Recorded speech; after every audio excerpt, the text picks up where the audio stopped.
ọmọ Yorùbá tá bá ń jà bí ká kúkọ. Ọmọ Yorùbá bí mo ṣe ń bá yín sọ̀rọ̀ yìí wọ́n ti padà ṣe jàǹbá fún gómìnà ìlú Èkìtì tí bá níná jó lórí omi ẹni lọ kéwú ẹ̀ wá. Ọmọ Yorùbá mo ń fi àsìkò yìí pé Commissioner of Police Ekiti State, Director of DSS Ekiti State, Chief of Naval Commander in Ekiti, mo fi àsìkò yìí pé gbogbo àwọn securities, gbogbo àwọn parastatals, nítorí wípé àwọn kan wọ́n ń gbìmọ̀ láti dojú ìjọba Èkìtì bolẹ̀. Wọ́n wá directly, they came like a masquerade. Governor Abiodun, mo ń fi àsìkò yìí sọ fún yín wípé ẹ wà ní ìgbáradì. Báyìí àwọn kan ti lọ kóra wọn jọ, gbogbo plan ni wọn lórí bó ti fẹ́ sọ yín di ẹni tí ò jẹ́ nǹkan kan mọ́. Kódà wọ́n fẹ́ sọ yín di ẹni tó jẹ́ wípé a padà máa tọrọ jẹ. Wọ́n fẹ́ sọ yín di ẹni tí ò ní lè pàṣẹ káṣẹ yín múlẹ̀ mọ́. Wọ́n fẹ́ sọ yín di ẹni tó jẹ́ pé nígbàtí ó bá máa padà realize àìpò wọn ò jẹ́ nǹkan kan mọ́. Àwọn wo làwọn tí mò ń sọ yìí? Mo máa dárúkọ wọn. Kódà màá júwe bẹ́ẹ̀ ṣe máa rí wọn mú fún yín. Gómìnà Èkìtì, ẹ wo gbogbo nǹkan tó ń lọ ilẹ̀ Yorùbá láti bí 20 years ago. Ká sọ bẹ́ẹ̀. Ẹ wo àrà tí àwọn Fúlàní tí wọ́n ń dá fún wa nílẹ̀ Yorùbá. Ìgbà wo làwọn Fúlàní ni wọ́n sì wá pa ọba aládé méjì nífọ̀nà ìfọ̀ṣù. Àwọn kan ti ń gbìyànjú láti túlù mọ́ yín lórí. Àwọn kan ò fẹ́ vote yín out, wọ́n fẹ́ túrò yín out of that position. Ó wá kù sí yín lọ́wọ́ o. Tẹ́ bá sọ pé wọ́n ni mò ń pa, màá fún yín láwọn references, màá dẹ̀ sọ àwọn tí mò ń sọ̀rọ̀ nípa wọn yìí. Now mo fi àsìkò yìí bẹ̀ gbogbo ọmọ Yorùbá káàkiri àgbáláyé, ẹ súnmọ́ bí ẹ wá gbọ́ àṣírí ayé yìí. Ẹ súnmọ́ bí kẹ wá wo bí wọ́n ṣe fẹ́ sọ Èkìtì di cemetery, bó ṣe fẹ́ sọ Èkìtì di mọ́ṣúárì, bó ṣe fẹ́ sọ Èkìtì di ìlú tí ọmọ Yorùbá kankan ò ní lè lọ mọ́. Wọ́n fẹ́ sọ Èkìtì di ìlú táwọn ọmọ Èkìtì tí wọ́n ti become useless. Ó wá kù sí yín lọ́wọ́. Ohun tó wà lókè yìí ó sì tàṣọ gbẹ o. Governor Abiodun Oyebanji, the ball is in your court. Torí pé kí ni àwọn tí wọ́n gbé ṣẹ̀ríà tí wọ́n gbé wá sí Èkìtì, they have feeding agenda. They are working on Utumadan Fodio Fulani agenda. Gbogbo ayé ló mọ̀ wípé anywhere tí ṣẹ̀ríà bá ti wà, the government of the day will not be recognized again. Gbogbo ayé ló mọ̀ wípé any country, any state tí ṣẹ̀ríà bá take over, automatically gbogbo àwọn alákìkanjú ọmọ tó wà ńbẹ̀ wọ́n á di ẹni ìgbàgbé. Tó bá tiẹ̀ tí wá di ẹni ìgbàgbé sínú ayé kò bá dáa. Wọ́n máa rán wọn ní iṣẹ́ dé tòrutòru tó máa lọ tí wọ́n ní dé mọ́, tó túmọ̀ sí pé ẹ̀mí ọ̀pọ̀lọpọ̀ àwọn alákìkanjú ọmọ lẹ́kìtì á ṣòfò. Ẹ gbà mí gbọ́. Ṣẹ̀ríà tí wọ́n gbé wá sí Èkìtì, Gọ́vnà Oyebanji Abiodun, àwa ọmọ Yorùbá ń fi àsìkò yìí sọ fún yín wípé a ò fara mọ́. A ò fi ara mọ́ because àwọn tẹ̀rí tí wọ́n gbé ṣẹ̀ríà wá yìí, their intention is not what they are portraying. Wọ́n portray ẹ̀ fún gbogbo ayé wípé àwọn fẹ́ jẹ́ kí environment àwọn wà Islamical and protected. Irọ́ ló ń jẹ́ bẹ́ẹ̀. Kó tó di pé màá bẹ̀rẹ̀ sí ní fún yín láwọn evidences, ẹ jẹ́ kọ́kọ́ ṣàlàyé àwọn ọ̀rọ̀ kan fún yín náà. Kí tiẹ̀ go to evidence straight. Now ẹ wo ilẹ̀ Haúsá. Ní after independent àwọn western world wọ́n lọ kó àwọn Fúlàní ajagunta, àwọn afẹ̀mí ẹni ṣòfò, I know you are a good governor torí ẹ̀ bó ṣe ní kò ní da tí mi bá sọ fún yín tó bá ṣẹlẹ̀ tán ìrẹ̀rí ọkàn á máa jẹ́ mi wípé ọlọ́run dẹ̀ fi kíní ìsinmi lọ́kàn ò kílé tí mi sọ síta gbogbo ẹ̀yin tẹ́ bá jẹ́ ọmọ Èkìtì ẹ súnmọ́ bí kẹ́ wá tẹ́tí bẹ̀lẹ̀ jẹ́ eléyìí yàtọ̀ sí nǹkan tẹ́ ti ń gbọ́ àwọn àṣírí eléyìí ó yàtọ̀ sí àwọn tí wọ́n ti ń campaign against the Sharia ó yàtọ̀ sí nǹkan tí wọ́n fẹ́ sọ fún yín torí pé gbogbo yín lẹ mọ̀ wípé tí ó bá ní bó ti jẹ́ Masbi ò ní dédé jáde tẹ́ bá yẹ̀wò dáadáa ẹ lọ wo gbogbo fídíò Masbi ọ̀rọ̀ lórí bí ilẹ̀ Yorùbá ṣe máa gba òmìnira ọ̀rọ̀ lórí bí àlàáfíà ṣe máa jọba nílẹ̀ Yorùbá ọ̀rọ̀ bí olóyè tí wàhálà olóyè Sunday Igboho àti gbogbo ọmọ Yorùbá tí òfin ní já sásán òun ni n tèmi gbé dání that is my brand. Now ẹ wo ilẹ̀ Haúsá nígbà tí àwọn Fúlàní tí wọ́n invade ilẹ̀ wọn wá as invader wọ́n wá bí ẹni tó fẹ́ wá ṣe wọ́n láàánú ni wọ́n wọ́ tún wọ́n wò sí wọ́n dẹ̀ mọ̀ wípé àwọn Fúlàní ìyàwó Haúsá wọ́n mọ̀ pé wọ́n respect àti Yorùbá àti Igbo àti normal Yorùbá Haúsá àti Igbo a máa ń bọ̀wọ̀ fún àwọn leader wa a kò bọ̀wọ̀ fún wọn ju àwa lọ ní but we are all respected tribes. Kí ni wọ́n ṣe? Wọ́n bẹ̀rẹ̀ sí ní sọ fún àwọn aráàlú wípé ọba ò lẹ́tọ̀ọ́ láti máa gba ìṣákọ́lẹ̀ ọba ò lẹ́tọ̀ọ́ láti máa gba ìṣákọ́lẹ̀ lọ́wọ́ Ìgbò tilẹ̀ ń kó mọ́ ẹ̀yin àgbẹ̀ ẹ má fún ọba kankan ní ìṣákọ́lẹ̀ mọ́ gbogbo wàhálà tẹ́ bá ṣe ẹ̀yin lẹ́ni ẹ̀yin àtẹ̀bí yín ló jẹ́ kẹ́ bá jèrè àágùn yín. Wọ́n bẹ̀rẹ̀ láti bẹ̀ yẹn nítorí pé ọ̀pọ̀lọpọ̀ àwọn Haúsá wọn ò lè dánú rò kí ni wọ́n ṣe they fall for that cheap trap. Ó wá di wípé àwọn Fúlàní wọ́n wá ń bẹ̀rẹ̀ sí ní produce ọba àwọn ló wá ń jẹ ọba torí pé wọ́n ti kẹ̀yìn gbogbo ìlú kò dàbí ilẹ̀ Yorùbá tó máa sọ wípé ẹbí tó ń jọba nìkan ló wà máa jẹ lọ no ilẹ̀ Haúsá anybody that wish to be an emir can become an emir. Gbogbo àwọn aráàlú káwọn ìyá tó ń tajà nu ọjà tí wọ́n já tíkẹ́ẹ̀tì tí wọ́n san owó ọba tó ń sàn ṣàkọọ́lẹ̀ àtàwọn àgbẹ̀ gbogbo wọn alágbẹ̀dẹ aláró ni o àkàwọn amúnidára ni o gbogbo àwọn oníṣẹ́ ọwọ́ wọ́n bẹ̀rẹ̀ sí ní jẹ́ kó mọ̀ wípé wọn ò gbọ́dọ̀ fi kọ́kọ́ ránṣẹ́ sọ́ba mọ́. Wọ́n wá kẹ̀yìn àwọn aráàlú pàápàá jùlọ àwọn ọ̀dọ́ wọ́n kẹ̀yìn wọn sí àwọn ọba wọn. Àwọn ọ̀dọ́ inú wọn wá ń dùn pẹ́ni tó lọ́wọ́ wọn sáwọn ti dé ẹni tó fẹ́ wá gbà àwọn nínú ìgbèkùn ti dé ẹni tó fẹ́ wá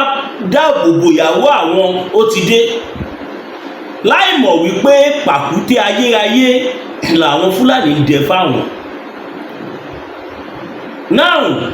gbogbo àwọn Haúsá wọ́n declare support wọn fáwọn Fúlàní ó wá di wípé àwọn Fúlàní ló wá ń jẹ ọba wọ́n bẹ̀rẹ̀ sí ní gbèjà àwọn ọ̀dọ́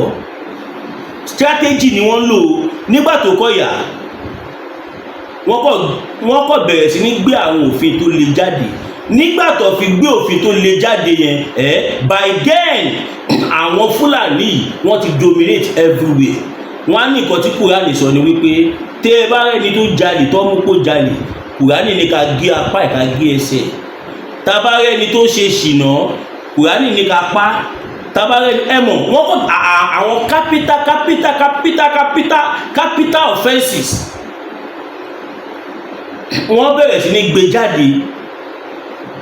tó bá ti rí for example sí irú Governor Abiodun Oyebanji nísìnyẹ tó jẹ́ pé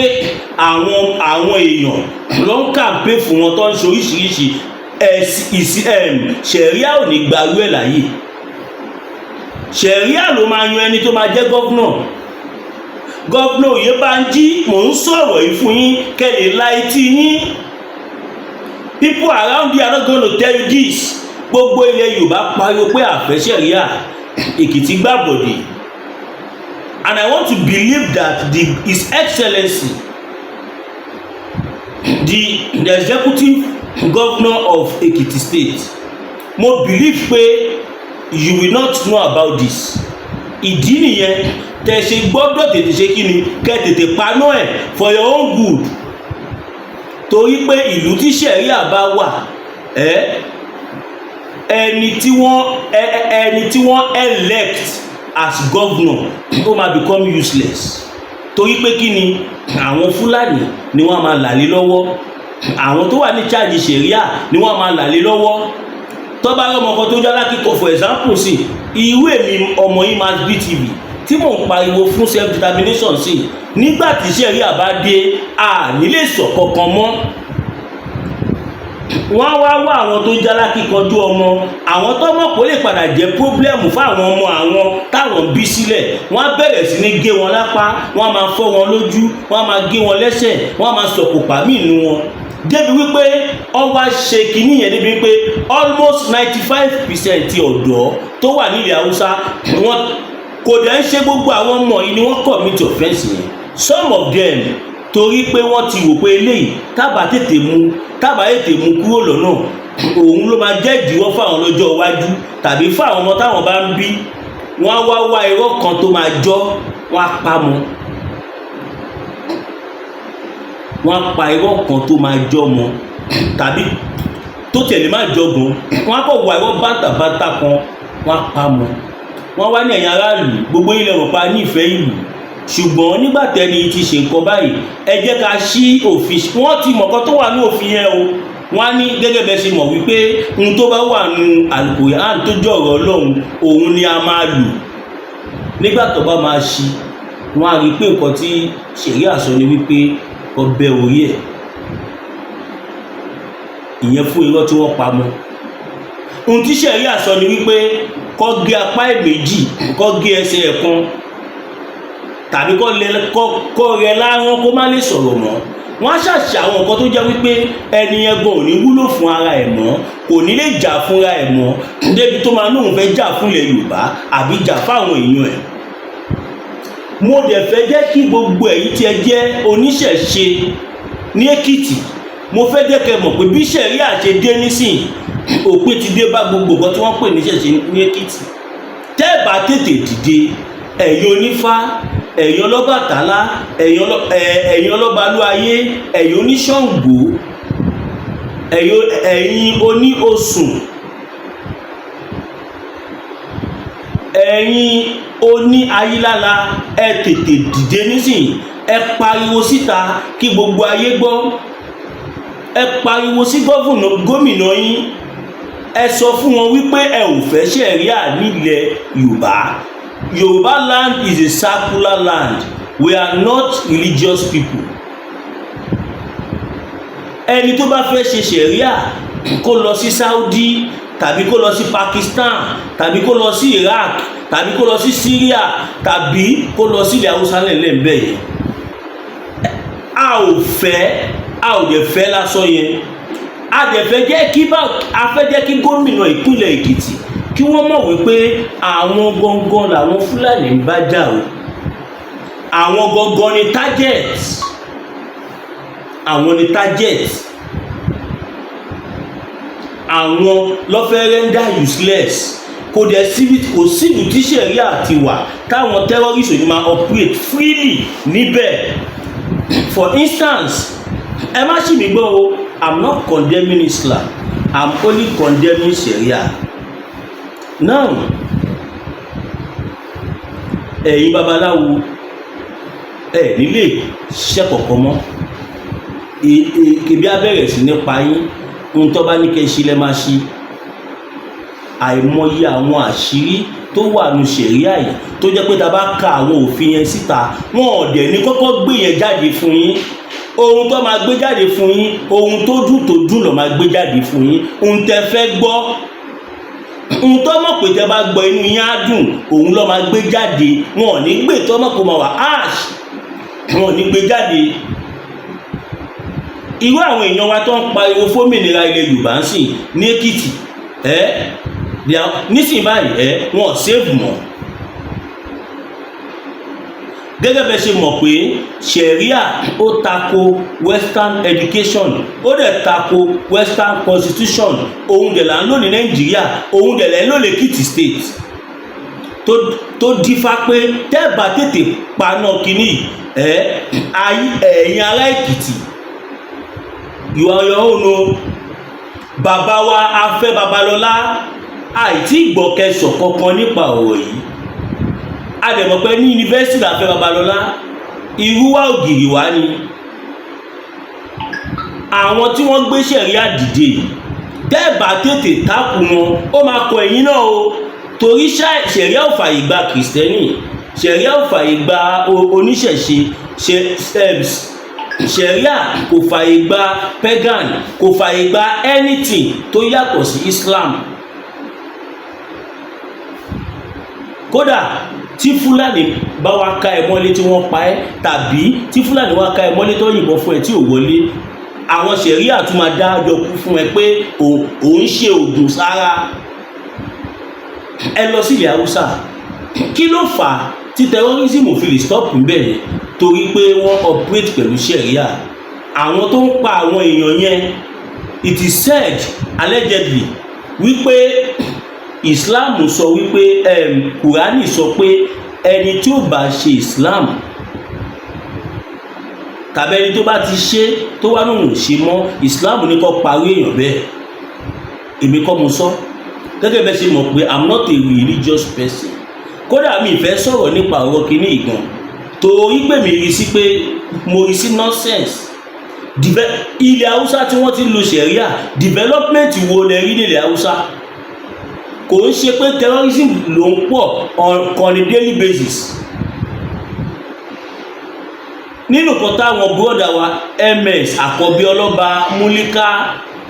Ìyá Ṣàngó, Allah side chick, Bàbá Bẹ̀, Olówó Èkó, Àkọ́bí Ọlọ́ba, MS Bàbá, gbogbo ọbẹ̀ yẹn wọ́n ka àwọn váàsì kan fún wa nínú Quran tẹ́rù Ọlọ́run bá mi.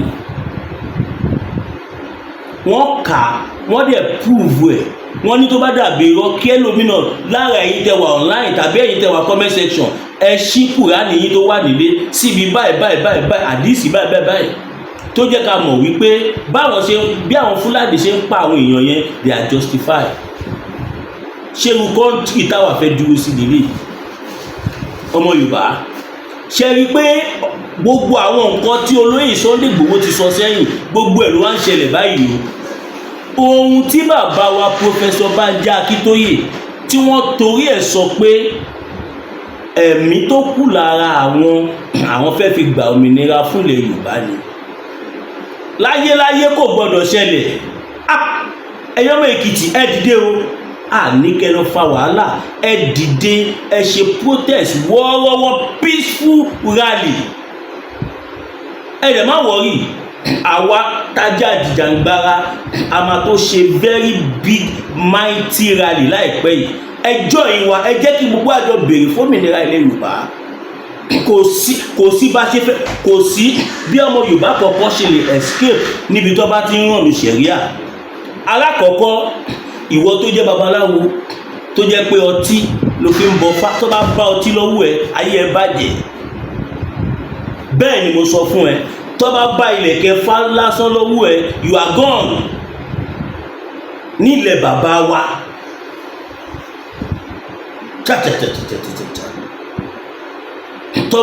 kámẹ́ tí wàá sọ wípé ọ̀n wá lọ bá kòkò tó fi ń àkàwọ́ sóbí wọ́n lọ bá lọ́wọ́ ẹ you are gone forever. Ṣé nǹkan báyìí la fẹ́ lajúlẹ̀ la fẹ́ jẹ́ kó ṣẹlẹ̀ sí wa ọmọ Yorùbá nígbà tó wá avoidable? Because tí wọ́n bá fi lè convince gọ́vnà Èkìtì tí wọ́n lọ sign ẹ̀ sínú constitution, ẹ gbàgbé ẹ̀yin right people lè gbóhùn gọ́vnà city yẹn mọ́. Fúlàní àwọn tí wọ́n ń láì di Fúlàní, àwọn ẹrú Fúlàní nìkan ló máa fi síbẹ̀. Just like nǹkan tó ṣẹlẹ̀ ní ẹnujọ́ mẹ́ta yìí, àwọn Fúlàní gbá géèmù kan fún wa but ọ̀pọ̀lọpọ̀ yín ẹ ò mọ̀.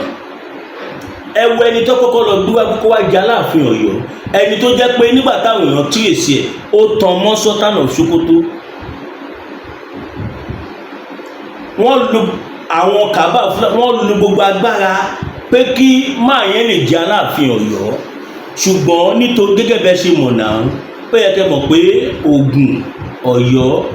Ọ̀ṣun, Èkìtì partially, Oǹdó partially, Èkó, gbogbo àwọn kàkà àwọn state yẹn they are Yorùbá nation supporting states. Àwa tá lè jádìjàgbara lẹ Yorùbá a ò ní lajúlẹ̀ kí nọ́sẹ̀sì yẹn ṣẹlẹ̀. Ohun tó wá dùn mí fún àwọn ará Èkìtì ni wípé ẹ̀yin Èkìtì lẹ kàwé jù ní Nàìjíríà. Gẹ́gẹ́ bí kọ́ta gbọ́ civil servant lọ́pọ̀lọpọ̀ yín, ṣẹ́yìn ló wá jẹ́ kẹ́ lajúlẹ̀ kọ́ sáìn irú nǹkan báyìí. Bàbá fẹ́ Babalọ́lá, bàbá wa nìyí, a ò bá yín jà, à ń pè yín ṣàkíyèsí ni kò jẹ́ kí irú yín wà ní Èkìtì kí nǹkan tó ṣẹlẹ̀ is wrong.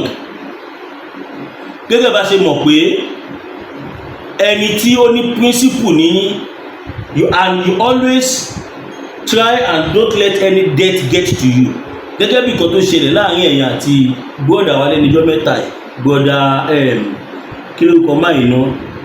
tọ́ àrẹ́sì tí wọ́n ṣe fi sílẹ̀. Tí bá wọn tí orúkọ wọn máa sọ ẹ̀yin tẹ́ bá wọn tẹ́ bá mi kọ sí comment section kó tó di pé mo ọmọ ẹ̀yin tí gbọ́ nǹkan kan o ẹ sì fẹ́ gbọ́ nǹkan ní báyìí fún ìdí èyí ẹ jáde ẹ̀ka ìpolówó ọjà.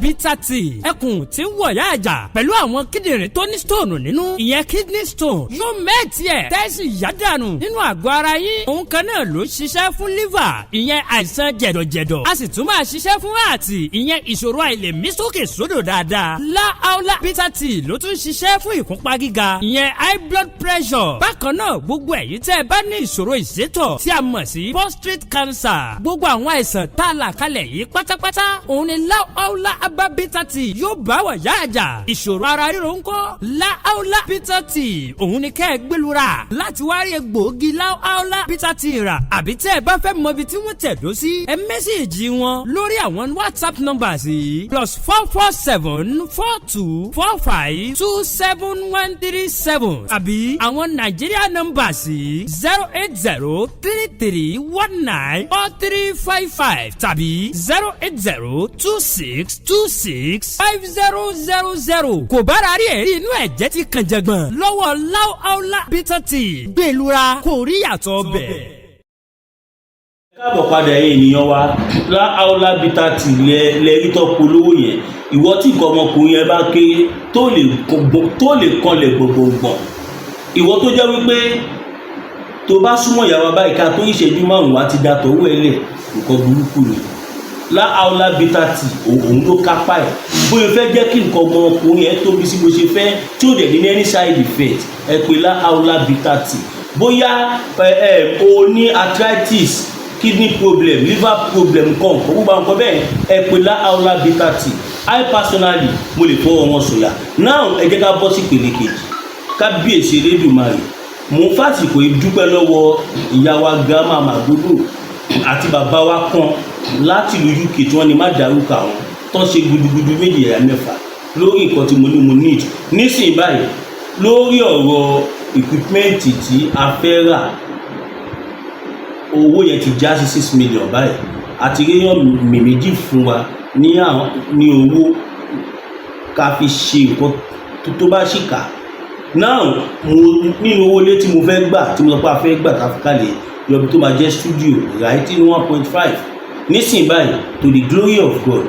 owó tá à ń wá sí ìfowólé nìkan is 1 million. Equipment tá a fẹ́ rà ó sì kú bí abẹ́ 6 point something ojú àdúrà kò ní gbé ọ̀dàlẹ̀. Ẹ má wo mass bí níhàn àìmọye àwọn formation tó jẹ́ pé mass bí ní ṣùgbọ́n kò sí gadget láti process ẹ̀. Tá bá record fídíò báyìí ó lè jẹ́ pé after 8-9 hours ni màá tó rí gbé jáde látara pé all the gadgets are not there. Ìyàwó akọ́nà àwọn fẹ́ ra desktop fún mi now but mo sọ nọ́mbà wọn nù wọ́n tún bá mi sọ̀rọ̀ níjẹta fóònù mi tún wipe nísìnyí báyìí mo ẹ̀ṣẹ̀ ń try láti get wọn ni. So ìyàwó tẹ promise mi ní desktop complete desktop ẹ jọ̀ọ́ kẹ má bínú kẹtù mi message fóònù mi tún ti mí ìmọ̀ kan tó dé ẹ̀yin tẹ̀ sars máa bí ẹ ṣàánú mi ọmọdé ara mi ni mí kẹjẹ́ káwọn tó máa sọ̀pọ̀tì mi ẹ̀yẹ fẹnu bà mí jẹ́ lọ́dọ̀ àwọn èèyàn ẹ̀yẹ parọ́ mọ́ mi káàkiri nítorí ìkọ̀tẹ́fẹ́ gbà lọ́wọ́ àwọn èèyàn stop doing that. Ìjọ wo lẹ ti gbọ́ pé wọ́n ní máa bí tẹnu bọ́ọ̀lì káàkiri I will never do that. Ẹni tó ń wò kí ń wò wọn men inú ẹ̀jẹ̀ tiwa la agitation wà kò ń ṣe pé bóyá dẹ́ǹsì to campaign for freedom inú ẹ̀jẹ̀ tiwa ló wà àwa ti ń pariwo pé ìlú ò dáa ká tó lálà pé a tiẹ̀ máa bẹ̀rẹ̀ Yorùbá nation. Fídíò tó gbé mi wá sí limelight tí mo ní mass burial for all our leaders is around 2012-13 kẹwòye ọdún yẹn sígbà táwa no be ṣeréṣeré no be mọ́ínmọ́ín tí bá ní káwọn èèyàn support mi ó tó bẹ́ẹ̀ ó tún bẹ́ẹ̀ lọ tí mo dẹ̀bọ̀ pé ìyàwó ní wó mi níhàn náà fẹ́ ìtọ́lọ́ bá búkún tẹ́fẹ́ support mass bt ká lè get equipment tàbí kí n lè balance owó orí ta fẹ́ gbà torí ẹ̀mọ̀ ẹ̀mí gbogbo tó bá ti fẹ́ ṣe bẹ́ẹ̀ ní kó dìrọ̀ mẹ́mí ó jẹ́ kí ọdún tè yanjú ẹ̀ ẹ ṣé mo dúpẹ́ o fẹ́ ìjọba fẹ́ support wa 021 41 68 704 021 41 68 704 021 41 68 704 GT Bank Williams Olúwatósìn lè máa rí lórí ẹ̀sánú odò àgbò àkónígbé ọ̀dàlẹ̀. Now back to our matter. Ọmọ Yorùbá dùgbẹ̀dùgbẹ̀ tó ń bọ̀ lókè yìí o kò gbọ́dọ̀ já dùgbẹ̀dùgbẹ̀ tó ń bọ̀ lókè yìí o kò gbọ́dọ̀ já ọ̀rọ̀ tí bàbá wa olóyè Sunday Igboho sọ bàbá Professor Banji Akitoye bàbá wa Ọláyọmí Kóìkì máa bí ọmọ yín kékeré gbogbo ohun tá a sọ ló ti ń ṣẹlẹ̀ àṣẹ ni a máa ṣera ẹ̀ Bíbélì sọ àti Kùránì sọ wípé òpònú ayérádà ó ń kó ọrọ̀ jọ láì mẹ́ni tó máa lò ó yá ẹ lọ wo gbogbo àwọn tí wọ́n gba ṣẹ̀ríà wọlé wọn ò lè sọ láéláé fún èmi pé àwọn fẹ́ practice ṣẹ̀ríà nítorí Ọlọ́run ni torí Ọlọ́run kọ́ most of them are just looking for what to eat wọ́n wá ń gbàbọ̀dì fún wọn kí lẹ fẹ́ rí nínú kẹrẹ́ndà state governor useless kí lẹ fẹ́ rí pé kẹrẹ́ndà gbogbo àwọn ọmọ ìyá yín useless nítorí owó tẹ máa ná tó máa tán owó máa tán èèyàn ló máa kú bẹ́ẹ̀ ni gbogbo ayé ló mọ̀ pé ìlú Ògùn lèkìtì how come population Èkìtì 95% of them are Christians and traditionals ẹ wá lajúlẹ̀ kí ni ò bá dì ẹ wá tẹ́wọ́ gba ṣẹ̀ríà láìsí ní Pakistan láìsí ní Syria ẹ lọ gbogbo ìlú táwọn tó wọ́n ṣe ṣẹ̀ríà bá wà ẹ lọ wò ọ máa ń bọ́nu ogun kọjá ogun míì ni ẹ lọ sí Syria sí wọ́n ti pa ara wọn tán ẹ lọ sóríṣiríṣi àwọn Islamic country kódà gan mo gbọ́ nísìn pé wọ́n náà àwọn Pakistan wọ́n ti drop Islam 100% gbogbo wọn ti cross Christianity and some other traditional religion ṣe rí àwọn Fúlàní oríṣiríṣi ọ̀nà ló máa ń lò láti gbalẹ̀ wọ́n máa ń fi ogun gbalẹ̀ nísìnyí báyìí ẹ̀sìn ló fi ń gbalẹ̀ wọ́n rí i pé táwọn bá ṣígun ohun táwọn orúkọ láwọn máa bá ọmọ pàwọ́ ọmọ Yorùbá àwòfọ́ fún wọn àwọn Fúlàní mọ̀ wọ́n mọ̀ pé ilẹ̀ Yorùbá kúrò ní ìlú téèyàn lè kógun jà kó tó di pé máa bọ́ sí ìpele kejì ẹja sáyé lọ́dọ̀ bàbá Máyégún. Olúsadé ní pẹ́ẹ́n abáwọ́ tọ́lẹ̀tọ́lẹ̀ lọ́jọ́ tí iná bá fojú komi ní dákẹ́ ariwo ọ̀sẹ̀sẹ̀rẹ̀ ò gbọ́dọ̀ tẹ̀lẹ̀ bí ògòǹgò bó bá rìn bí ògòǹgò sísẹ́ lẹ́sẹ̀ rẹ̀ ó sẹ́ ẹ̀yọ̀ ìkọlà ló lórí ẹ̀yọ̀ olóyè Máyégún Aníkúlápó wọ̀lú jìgànjìgàn bí ẹkùn akọnabata òkúta baba aláwo tó ń dífá bí ẹni wẹjú gbógun ayé bá gbóná lalala bí iná ajere táwọn ìyàmí bá mi ayé ọmọ ènìyàn jìgìjìgì tètè máa bọ̀ wá sọ́dọ̀ ọmọ oníṣẹ́ olúfẹ̀ olóyè Máyégún Aníkúlápó oṣù òórùn sùmọ̀lú ló lé ọkiri ojú oorun ogun àmúbọ̀n rere ní tiẹ̀ ní ìdí àìrọ́mọ bí lọ́mọ láyé fi dì ọ́ ogun gbèsè láyé fi kẹ́ ìwọ ni tàbí àmì ìkórìíra ní bẹ lára rẹ àìsàn ọjọ́ pípẹ́ ogun ìdílé àti bẹ́ẹ̀ bẹ́ẹ̀ lọ tètè gbéra ńlẹ̀ kó dìde kàn sí olóyè máyégún aníkúlápó gbogbo ara kìkì oògùn abániyẹ̀ràwọ̀ ẹni wò abolórí bẹ̀rí fún ẹ̀kúnrẹ́rẹ́ àlàyé tàbí àyẹ̀wò nípa ogun tó ń ja ayé rẹ pè sórí nọ́mbà yìí 08023940939 08023940939 ìjì kìí jà kó gbé odó lọ ìjì kìí jà kó gbé ọlọ lọ a kìí borí olóńgbò ní mògún ìwọ ló rẹ̀ yàn tá rẹ ló kọ lọ. ẹ káàbọ̀ padà yín ènìyàn wa nọ́mbà bàbá máyégún ni wọ́n pè yẹn bóyá ìwọ fẹ́ ṣèwé ìgbélù o lórí ọkọ o lórí aya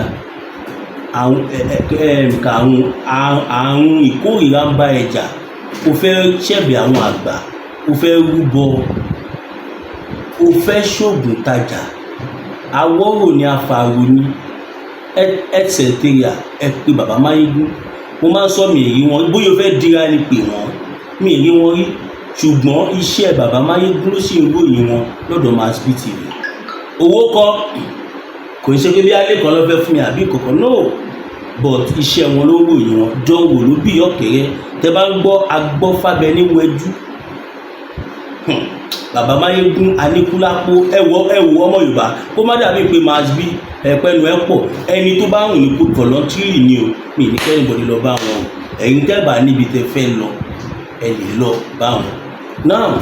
ọmọ yorùbá ẹ wo bí nǹkan ṣe ń lọ lẹ yorùbá yìí ṣó jẹ́ ká tún fẹ́ sọra wa dẹrú àwọn òyìnbó colonize wa àwọn fúlàní náà nísìnyí wọ́n tún fẹ́ sọ wá di refugee nílẹ̀ bàbá wa nígbà tí gbogbo ayé mọ̀ wípé islam tí wọ́n mú wá sí ilẹ̀ yorùbá wọ́n fẹ́ they are using it as a tools wọ́n lò bí weapon ẹ̀sìn islam is a weapon to this so-called afẹ̀míṣòfò islam is a good religion but àwọn representative ẹ̀ nílẹ̀ yorùbá ọmọ àlè ni wọ́n ń ṣara wa àwọn representative ẹ̀ wọ́n fẹ́ wá fẹ́ fi gbalẹ̀ wa ní ṣẹ̀ríà tí wọ́n ń gbé bọ̀ yìí tí wọ́n gbé dé Èkìtì nísìn number one ẹ̀yin tẹ́ jẹ́ ọba ẹ máa forí àpèrè lẹ̀ ẹ má jẹ́ kẹ́nìbọ̀dì tán yẹn táwọn ènìyàn bá ń sọ fún yín pé ẹ̀yin ọba ẹ má wọ̀rí ká àdọ́dọ̀ yín o ẹ̀yin ọba láwọn ẹ má wọ̀rí àdọ́dọ̀ yín o ẹ̀yin adáhùn ọ̀ ń parọ́ fún yín ni àwọn tí wọ́n mú wá ìkó ń ṣàwọn ló fẹ́ ọpúrètì ẹ̀ bẹ́ẹ̀ ni gbogbo ẹnu ni mo fi sọ á wá di pé wọ́n á wọ ààfin ọba wọ́n á wọ ọba jáde wọ́n á sọ̀kò pa ọba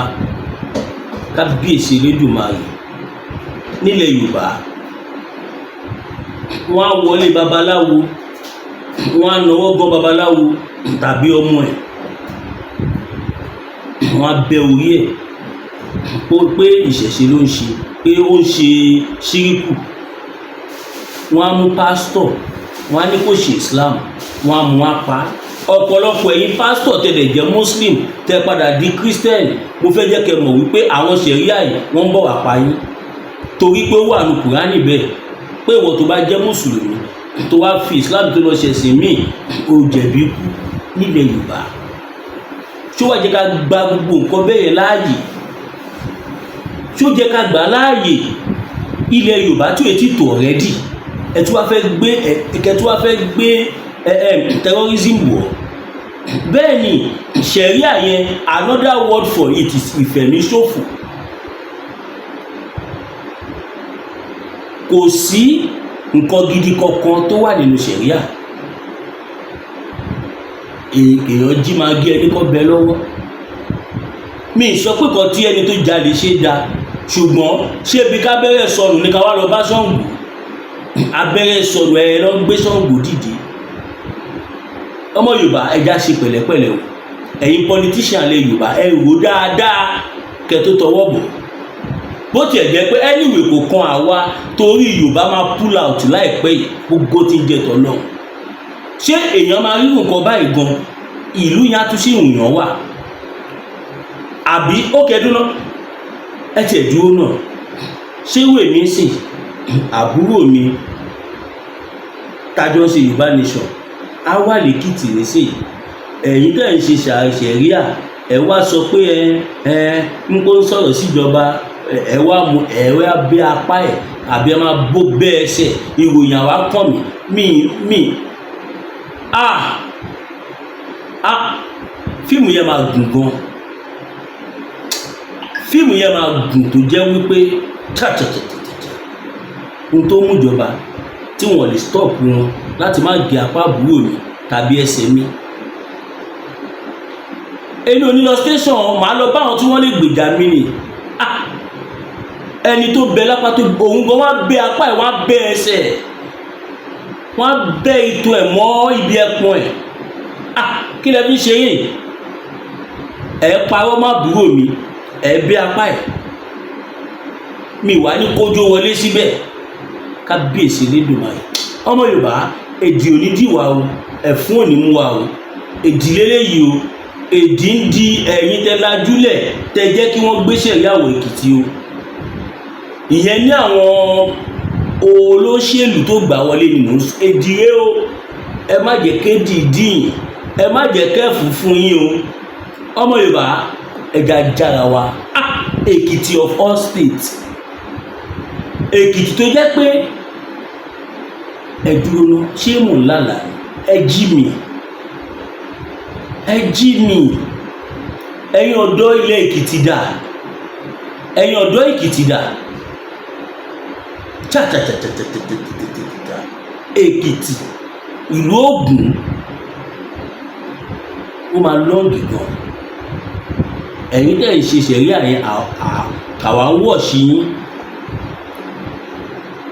sí yín tí gọ́ọ̀mẹ̀ntì ò bá lè stop yín àwọn ọ̀dọ́ Èkìtì á stop yín